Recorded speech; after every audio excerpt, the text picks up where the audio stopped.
And in here I have The Grandmothers by Doris Lessing. The movie is coming out. It's going to be with Naomi Watts and Robin Wright. It's going to be called Perfect Mothers. The book is fine. So, I mean, I've reviewed it on this channel. But I don't know. I said that it was nonchalantly trying to shock you. But I mean, all in all, the story is pretty beige. I don't know. The Bridges of Madison County, I've read, I liked. It's one of those very rare love stories that I've enjoyed.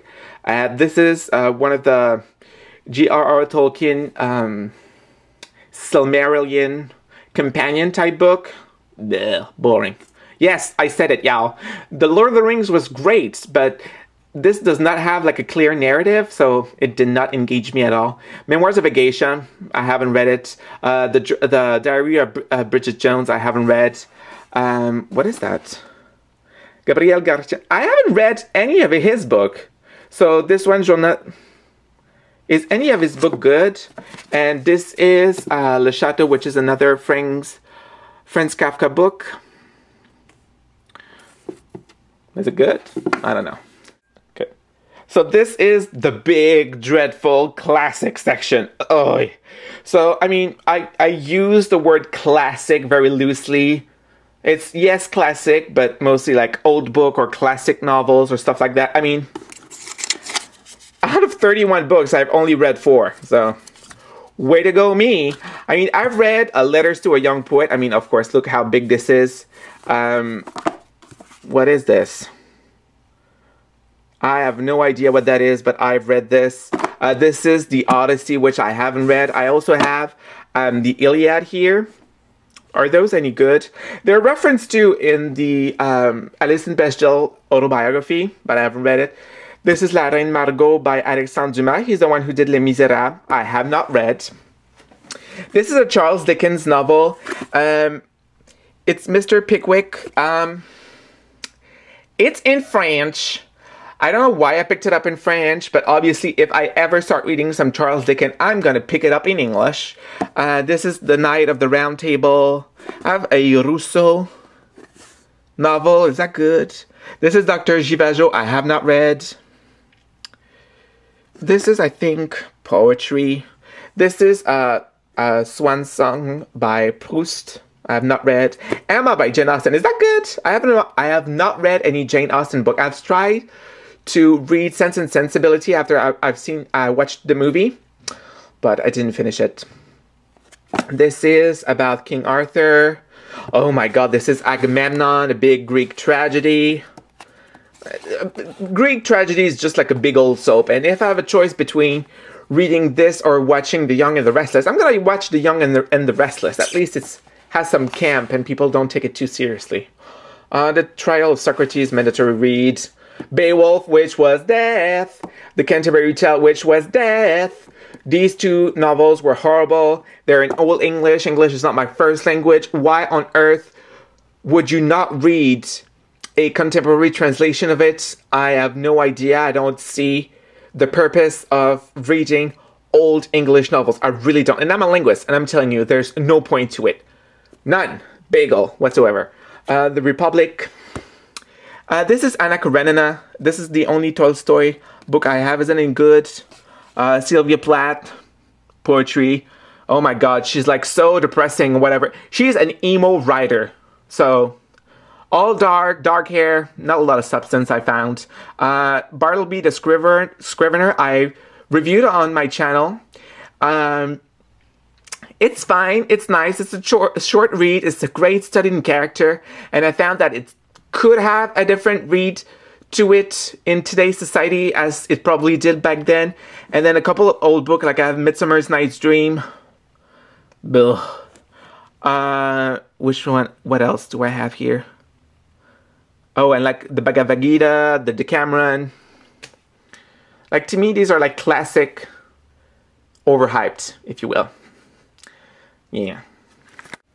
Alright, so now we're going to talk about some fantasy novel. I really do hate when I go into a bookstore, because I love science fiction, I really do.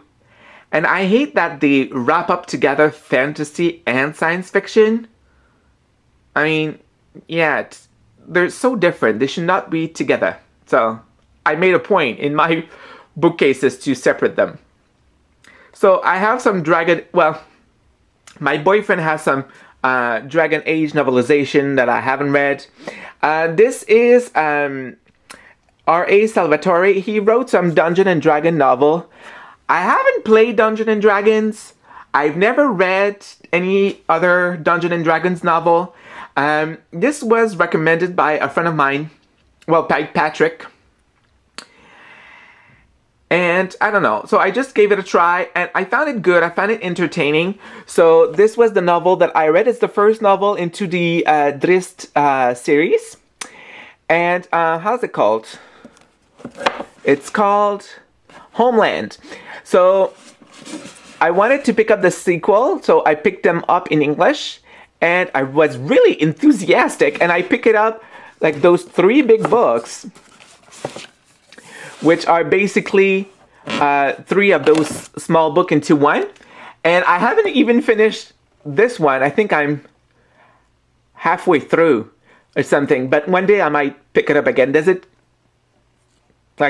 get extremely better? Or if I've just started reading this, does it stay the same? Does it get progressively better? Should I be ashamed that I did not finish the whole series of 9 books here? Let me know. And that's it. That's really the only fantasy books that I have. And out of all of those, I really only finished Homeland, which was basically the first book out of here. So I was halfway through Exile. Yeah. Alright, so I have 2 sections on science fiction here. So science fiction is a genre that I love because I do think that it serves a great purpose of It's usually a great metaphor of today's world. And unlike a traditional novel, since it's a science fiction novel, it takes the time to set you up into the proper society, or, you know, set you up in time what could be different to what you're accustomed to. You know, if you read a novel from the 1900s, they're not going to spend some time saying, oh, this is how technology was, this is how society ran. They assume that you know about it. So that always annoys me a little bit. Whereas, you know, in science fiction novel, they always take the time to do that for you. So it's nice. I have War of the Worlds here, which I have not read. And this novel, which I have no idea. Oh, yes, A Spin. I picked it up because it won a Nebula Award or a Hugo Award. Like, it won some prize, and that's why I picked it up, but I haven't read it yet. I have no idea why I picked this up. I think it was because it was known to be a great space opera. Peter F. Hamilton, the Reality Dysfunction series. Is that any good? I haven't read it yet. This is Kim Stanley Robinson, which is probably my favorite author of science fiction, and one of, yeah. You should have some Kim Stanley Robinson in your life. You'll be grateful for it. This is his Mars trilogy. I don't have read Mars. I loaned it to a friend. He likes it, but he hasn't finished it yet. And then there's Green Mars, and then Blue Mars. And then there's a 4th companion called Martians. And then there's 2312, which I've reviewed on this channel. Great book. It's set in the same universe as the Mars trilogy. So you can, since it's an independent story, you can read it without having read the trilogy.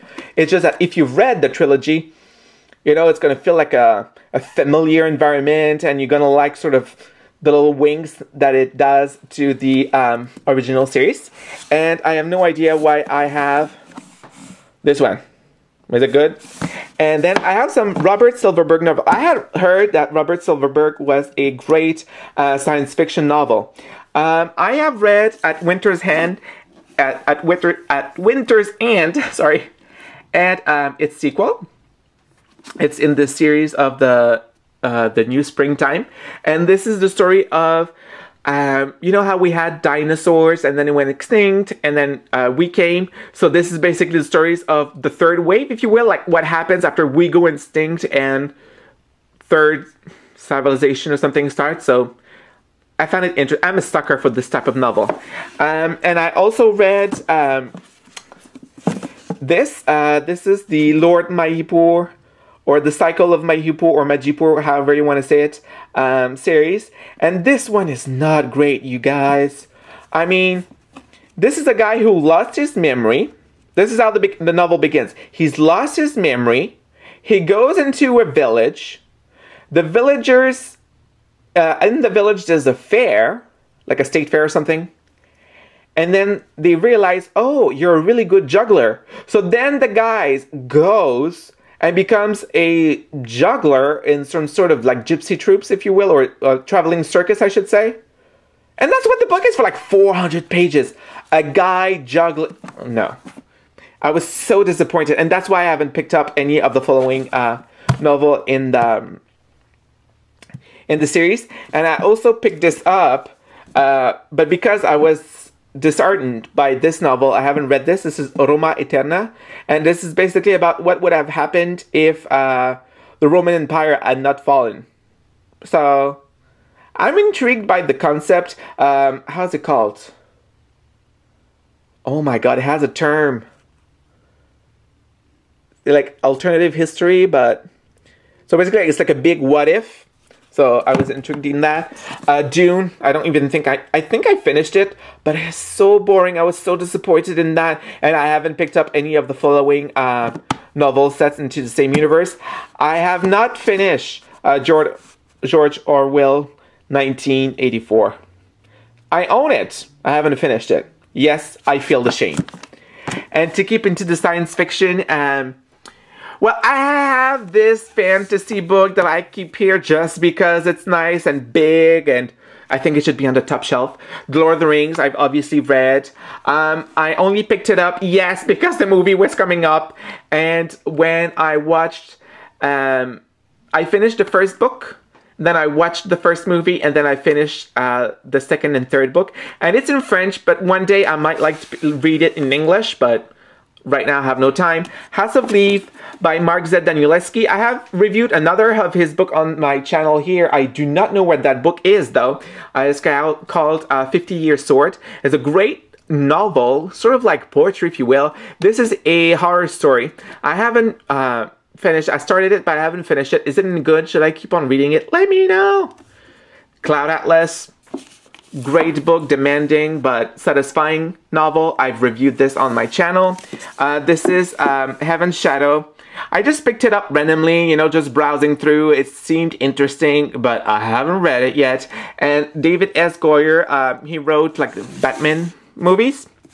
I have Kafka in French. And Metamorphosis, this is great. I really like this. Like, because I did not go to, well, I did my elementary school and high school in French. And this is not one of the mandatory read. I've heard that in English language speaking school, usually Kafka is a mandatory read. And my friend was like, oh, I hated it. Well, maybe as a 14-year-old you hated it. But let me tell you, as a 20-something guy, 20-something-year-old guy, when I read this, I liked it. George Orwell, Animal Farm. This is great. I read it in French. It was like $2 at a used bookstore. It's a great allegory. I loved it. The Years of Rice and Salt. Kim Stanley Robinson once again. I haven't read this. I really do want to read it. Like, if you know your history a little bit, you know there. Well, trust me, I'm not a historian. I'm not huge on history. I always need to check it out online. Thank you, Wikipedia. And this is the story of what would have happened if, you know, during the big religious war, if Christianity had fallen and Islam had taken over. So this seems interesting to me, like how it would have changed the course of history. Some David Weber, Bernard Werber novel. I haven't read any of his. Is it any good? That's not mine, that's my boyfriend, but I want to give it a try. And I'm reading this right now, Lord of the Flies, short novel. I was trying to find something quick and fun to read. I know it was going to be fun, but it for sure is short. So this should be coming up as a video very soon.